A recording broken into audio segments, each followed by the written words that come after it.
Bon, ce qu'on va faire avant les bandes, c'est mettre un bon coup de balai ici.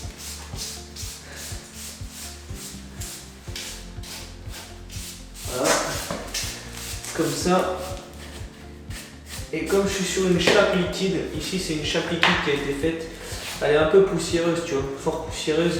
Et quand je vais, tu vois, ici il y a toujours un peu de, gravier, un peu, tu vois. Donc je voudrais stabiliser le truc. Donc ce que je vais faire, c'est que je vais mettre un petit coup de primaire ici, un primaire d'accrochage. Donc tu vois, c'est ça là, que j'utilise régulièrement, de chez Parex. Donc c'est un primaire d'accrochage.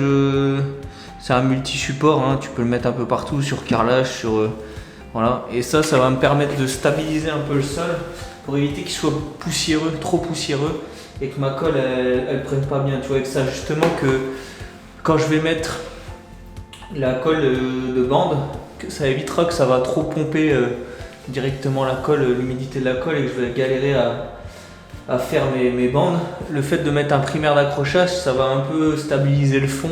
Tu vois, pour éviter justement, donc déjà ça va avoir une meilleure accroche, et puis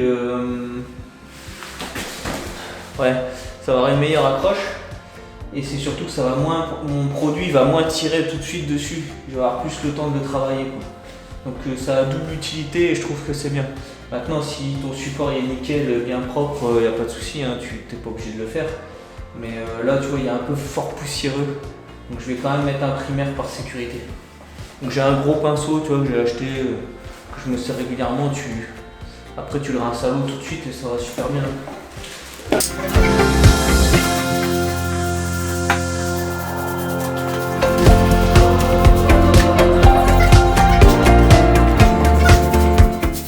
Normalement tu peux mettre ça dans un seau une fois, mais là j'ai vraiment rien à faire, donc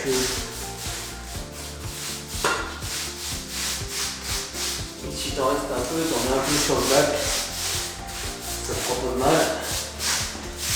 Voilà.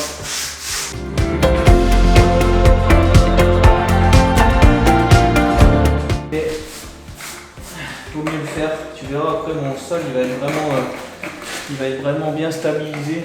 Enfin ici au tout du moins la chape, en mettant un petit primaire d'accrochage, je ne pas mis grand chose, j'ai mis 3-4 gouttes, voilà. Je vais bien étaler, et là tu rinces surtout tout de suite ton pinceau à l'eau et puis t'es tranquille. Et là dans une petite demi-heure, je pourrais faire mes bandes sans trop de soucis. Enfin c'est même sans soucis justement. Au moins je serai sûr, tu vois, j'aurai pas de poussière. Tu vas voir quand je vais mettre la colle, là, tu vois, ça bougera plus. Là ici, une fois que ce sera bien stabilisé, j'aurai plus de poussière donc ce sera beaucoup mieux. Bon alors, on va bientôt attaquer les bandes et je vais te montrer un peu ce que tu as dans le kit. Donc souvent tu as un seau, en fait dans le seau tu as tout. Là je l'ai utilisé pour prendre de l'eau tout à l'heure, donc j'ai enlevé les produits, mais en gros tu as tout dedans. Ce que tu as, c'est la résine, tu vois, c'est une sorte de... Ouais, c'est une résine, c'est tout blanc, tu vas voir quand je vais le vider dedans. Donc c'est un... En gros t'as pas d'eau à rajouter, hein. Tu mets ce produit là qui est fourni avec, la poudre, tu vois, la poudre qui est fournie avec aussi, que tu mets dedans. Comme si c'était de la colle à carrelage, pareil, sauf que tu mets pas d'eau, tu mets directement le produit qui est fourni avec. C'est une sorte de durcisseur avec une résine dedans. Donc je te dis, hein, surtout, mets des gants. Et tes outils, une fois que tu as fini de nettoyer, parce que sinon ils sont morts. Déjà, même quand tu as fini pour les nettoyer, c'est la grosse galère. Mais bon, tu verras par toi-même. Et 2 bandes d'angle, tu vois. Tu as 2 bandes d'angle et les 10 mètres de rouleaux, je sais plus où ils sont, ils doivent être là-bas, tu vois, les rouleaux, bah, ce que j'ai découpé tout à l'heure, tu as 10 mètres de fourni avec. Donc tu vois, là j'ai mis 2 mètres de chaque côté, là il fait 90 le bac, donc 90 de chaque côté, ça te fait alors 2, 4, 6, ouais tu vois, il doit me rester un petit 2 mètres, même pas, sur le rouleau. Donc c'est fait à peu près pour un receveur, tu vois, avec 2 angles. Après si tu as besoin de plus, tu vois, tu peux commander soit des angles sortants ou d'autres angles rentrants, c'est pas gênant, tu peux en recommander en plus, ça c'est possible. Mais dans le kit, il n'y en a que 2 de fournis, hein, parce que souvent tu n'en as besoin que de 2. Et voilà, bon, on va faire le mélange. Donc ce qui est important dans le mélange que tu vas voir quand je vais le faire, c'est que surtout tu fais un mélange vraiment homogène, nickel, propre. Et après tu l'utilises pas tout de suite, tu laisses passer 3 minutes. Au bout de 3 minutes, tu le remalaxes, c'est bien écrit, hein, mais je te le dis. remalaxer au bout de 3 minutes et là après tu peux faire tes trucs. Donc pendant 3 minutes tu commences à plier tes bandes pour les côtés, etc. Mais surtout ne malaxe pas et prends-le direct parce que ça va pas le faire. Faut que tu refasses un petit coup, ça le remet bien en forme, bien nickel quoi, avant de commencer. Bon, bah là il va pas falloir traîner parce que il y a quasi pas 1 heure. Au bout d'1 heure ça commence à un peu durcir et c'est un peu la galère. Donc je vais pas beaucoup parler, je vais te montrer un peu la technique pour coller les angles et puis après tu regardes la vidéo, hein, je vais la mettre en accéléré et puis tu vas voir comment je fais. Je te montrerai peut-être 1 ou 2 détails quand je vais mettre une bande à un endroit, mais ouais, j'aurai pas y a un timing à respecter, donc je vais pas faire la pipelette pendant 3 heures. Bon allez, je fais le mélange.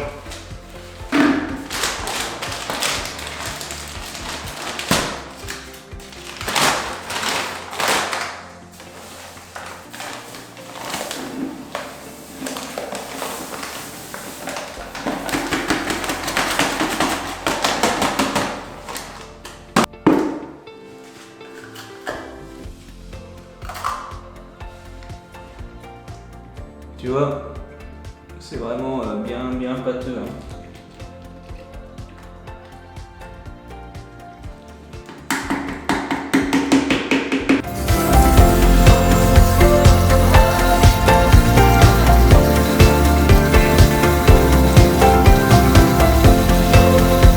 Voilà, mélangé. Donc tu vois,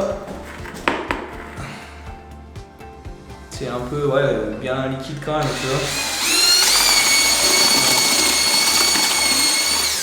Bien liquide, tu laisses 3 minutes, 3-4 minutes et après tu en mélanges un petit coup. Bon allez, on va remalaxer un petit coup.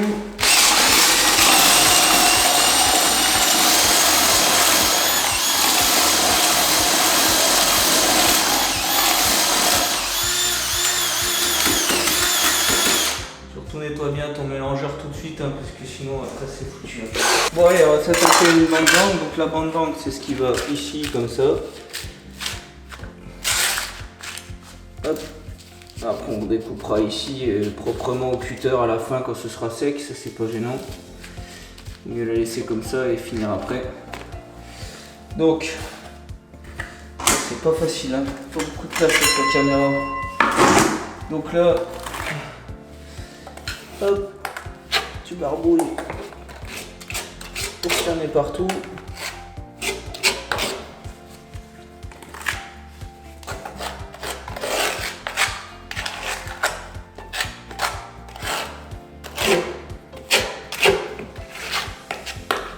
Voilà.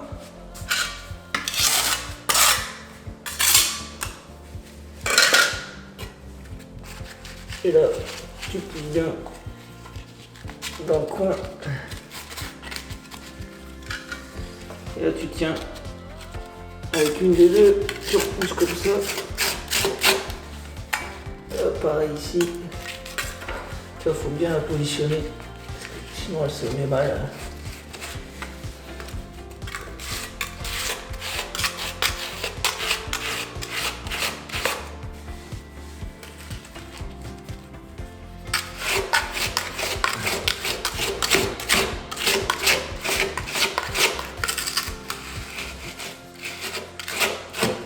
Tu vois, ici il manque un peu de colle. Derrière.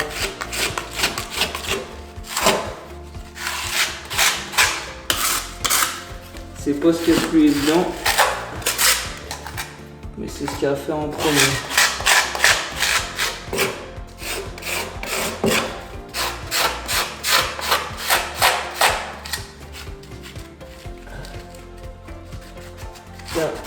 Bien gérer l'angle comme ça. Voilà. Bon allez, c'est parti. Là, c'est feu là. Allez, on y go.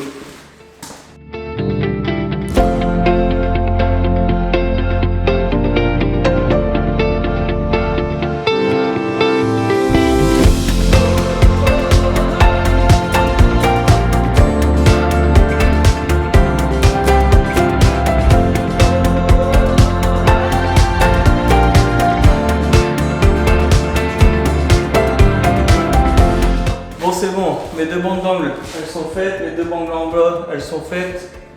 Le bout il est fait, maintenant je reviens comme ça et je finis comme ça.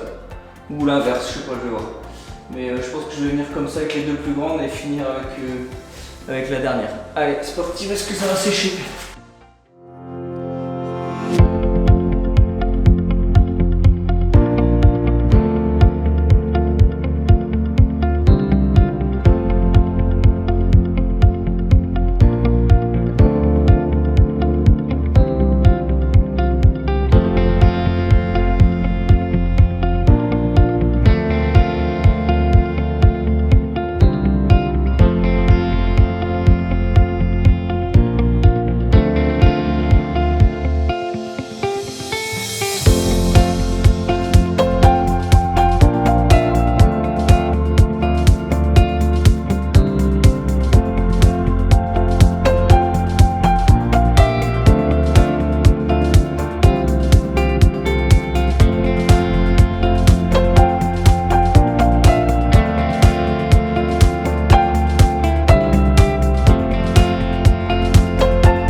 Voilà, tu vois ici, donc ce qui a été fait, c'est les deux bandes d'ongles en premier, là et là, tu vois, donc bien lisser le truc, pas laisser de surcote hein, parce que tu pourras plus gratter après.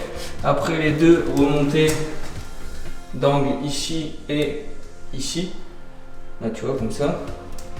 Après, ce que tu as vu, c'est que je suis reparti comme ça, j'ai fait celle-ci. Alors tu vois, il faut bien bourrer, il faut surtout pas hésiter d'en mettre pas mal, tu vois. Et après, avec une spatule, tu tiens ta bande et avec l'autre spatule, tu pousses pour repousser tout le surplus et qu'il ressorte bien. Et là, ça va bien coller ta bande. Si tu mets pas assez, ta bande elle collera pas. Et après, tu vois ici, j'ai géré la bande ici, comme ça. Là, j'ai fait une coupe, j'ai replié. Donc ce qui manquera là, juste, c'est de refaire un rebord qui revient ici, tu vois. Mais bon, ça je le ferai en off. Tu vois, tu replies ici une petite bande, là, la dernière là. Parce que si je t'explique et en même temps, là le produit est en train de tirer, de toute façon, donc c'est mort. Donc quand je referai un peu de colle, je remettrai un petit bout ici. Tu peux le faire, tu sais, la petite finition, tu peux le faire à la colle flex. Mais voilà, et donc tu vois, là ici c'est une bande continue, mais j'ai recoupé, j'ai replié, bien en tenant ici l'angle, repousser la bande, tu l'as vu de toute façon, jusque là, former tu vois, le petit angle pour vraiment que l'étanchéité elle soit parfaite à ce niveau là. Et puis après, la finition de la bande ici. Donc là voilà, bon, tu vois c'est en mode éclairage, parce que là il s'est juste derrière, mais là, et là voilà, petit visuel. Donc là après gratter un petit peu s'il y a des petits plots qui sont tombés avant que ça durcisse, tout virer, et puis voilà, après le carreleur lui va pouvoir faire une étanchéité ici sur le mur, à droite, à gauche et au fond, et puis ce sera tout bon. Mais en tout cas au niveau étanchéité receveur, là on est nickel. Bon, et ben voilà, la vidéo elle est finie. Je crois qu'on doit être pas loin des 8 heures d'enregistrement. Entre le moment où j'ai fait la chape, le truc et tout, c'est hyper long. En fait, je laisse tourner très longtemps pour rien louper.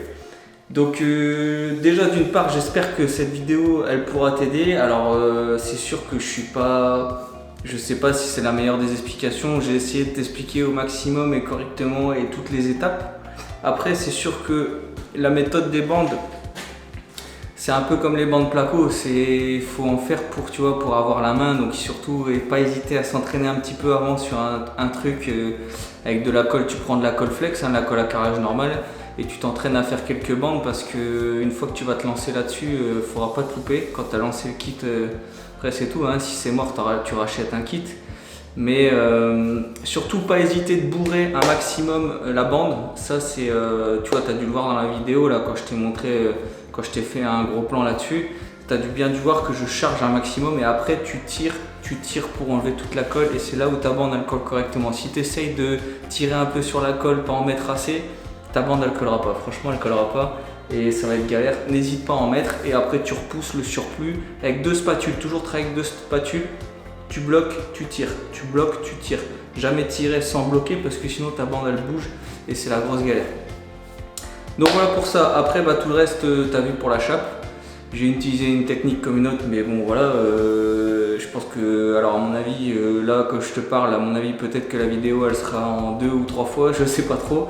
Mais en tout cas voilà, tu as vu toutes les étapes. Il y a la chape, il y a la pose du receveur à la colle flex, le système de bande à équiper dessus et après bande d'étanchéité avec le kit de chez Vedi. Donc là on est tout en Vedi complet, ça existe aussi sur d'autres marques. Voilà, je suis pas fixé avec une marque, je travaille beaucoup avec Vedi parce que j'ai l'habitude aujourd'hui et que voilà, maintenant je sais qu'il y a Schluter qui fait aussi des choses très très bien. Donc voilà, je pense que j'ai tout dit. Alors si tu veux laisser un commentaire, il n'y a aucun souci, tu peux y aller. Le tout, la critique me gêne pas, hein. Attention, je vais le dire, la critique me gêne pas. Par contre, il faut qu'elle soit constructive. Si c'est pour me mettre un commentaire genre ouais c'est nul, franchement faut pas faire comme ça, voilà, tu m'apportes rien, je t'apporte rien, l'échange sera nul. Donc voilà, si tu veux vraiment mettre un commentaire constructif ou m'aider à m'améliorer, et ben fais-le, il n'y a pas de souci. Maintenant, si ça t'a aidé et que ça t'a rassuré à faire toi-même ton bac à douche, dis-le moi aussi. Enfin, surtout n'hésitez pas à mettre des commentaires vraiment sympas ou constructifs, voilà, pour qu'il y ait un bon échange là-dessus. Parce que de toute façon, si le commentaire est agressif ou qu'il est simplement dit ce que tu as fait c'est nul, de toute façon vous n'aurez pas de réponse. Donc voilà, maintenant je pars du principe qu'à partir du moment où il n'y a pas d'échange constructif, ça sert à rien de faire des échanges au niveau des commentaires. Donc voilà, c'est pas pour autant que je n'accepte pas la critique, au contraire. Franchement, la critique fait avancer à partir du moment où on apporte des solutions. Sur ce, là c'est vraiment terminé. En tout cas, n'hésite pas à mettre un petit pouce bleu, franchement ça m'aidera et ça me motivera à faire d'autres vidéos et peut-être encore mieux. Et de toute façon, tous les jours on fait toujours un peu mieux.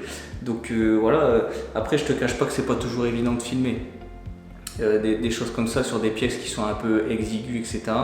En plus là tu vois, il y a la nuit qui tombe et tout, donc moi je suis vraiment en chantier pur, hein.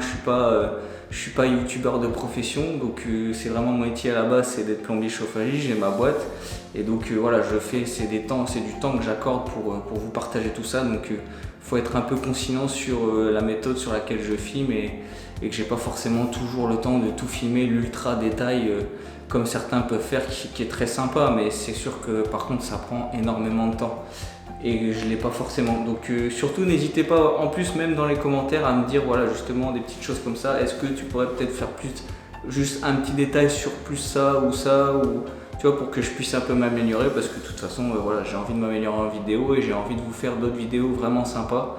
Donc surtout n'hésitez pas les commentaires et surtout les likes. Allez, sur ce, ciao.